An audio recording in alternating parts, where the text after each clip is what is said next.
What if two of the greatest predators in Earth's history faced each other in a fight that nature itself never allowed? On one side, the king of the dinosaurs, Tyrannosaurus rex, with jaws powerful enough to crush bone in an instant. On the other, Spinosaurus, the river monster, with a sail longer, heavier, and adapted to rule both land and water. They never met in reality, separated by millions of years and thousands of miles. But the question remains, what if T-Rex fought Spinosaurus? At first glance, it seems impossible to compare them. Tyrannosaurus rex lived in what is now North America about 68 million years ago. Spinosaurus roamed North Africa some 95 million years ago. The gap between them is greater than the time that separates us from the Ice Age. Yet the fascination remains. Who would win in a clash between brute force and aquatic dominance? To answer, we must reconstruct both predators through fossil evidence, biomechanical studies, and scientific imagination. Tyrannosaurus rex was the embodiment of raw terrestrial power. Measuring up to 12 meters in length and weighing more than 8 tons, it was one of the heaviest carnivores to ever walk the land. Its skull was enormous, its bite force unmatched, over 35,000 newtons, strong enough to shatter bones with ease. Its teeth were not just sharp, but serrated like steak knives, designed to pierce flesh and crack through armor. Add to that keen senses of sight, smell, and hearing, and you have a predator perfectly built for ambush and annihilation. It didn't need speed. Its devastating bite was enough to bring down anything unlucky enough to cross its path. Spinosaurus, however, was no ordinary rival. At up to 15 meters long, it was longer than T-Rex, with a crocodile-like skull lined with conical teeth. These teeth weren't designed to crush bone, but to grip and hold, perfect for catching massive fish. Its long, muscular arms with hooked claws gave it a terrifying reach. Its towering sail added to its imposing silhouette, possibly used for thermoregulation, display, or intimidation. But the greatest advantage Spinosaurus held was its adaptation to water. With dense bones, paddle-like feet, and a powerful tail, it dominated rivers and lakes. Unlike T-Rex, Spinosaurus wasn't just a hunter of land, it was a semi-aquatic apex predator, something unique among giant theropods. So, what happens when a land king meets a river monster? The battlefield changes everything.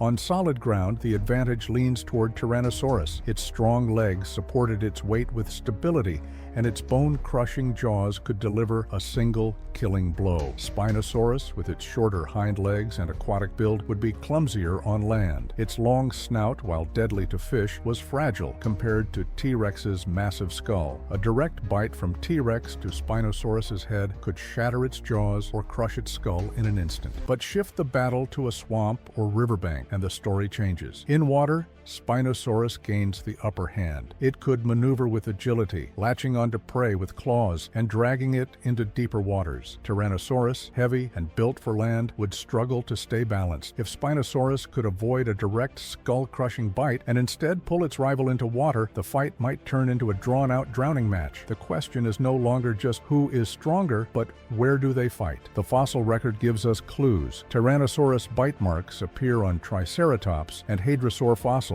showing its lethal efficiency against heavily armored prey. Its jaws weren't just weapons, they were instruments of destruction. Spinosaurus fossils, meanwhile, show adaptations for aquatic life, dense bones that helped it stay submerged, and tails built for propulsion. Its hunting style was more crocodilian ambush and grip, not bone-crushing force. Biomechanical models add more context. T-Rex's bite force, as mentioned, could exceed 35,000 newtons, enough to pulverize bone. Spinosaurus, on the other hand, likely had less than half of that force. But Spinosaurus had size and intimidation on its side. Its sail, rising like a massive flag, might have scared rivals before a fight even began. In the natural world, intimidation is as powerful as violence. Lions roar to avoid combat. Gorillas beat their chests, and perhaps Spinosaurus used its sail in the same way. Still, intimidation has limits. In a head-to-head fight on land, physics favors Tyrannosaurus rex. Its jaws could end the battle in minutes. Spinosaurus's claws and teeth, while formidable, simply weren't designed to withstand a crushing bite. But in the water, Spinosaurus could use its element to drag its rival into a slow, suffocating death. This isn't just about a anatomy, it's about environment. Imagine the clash.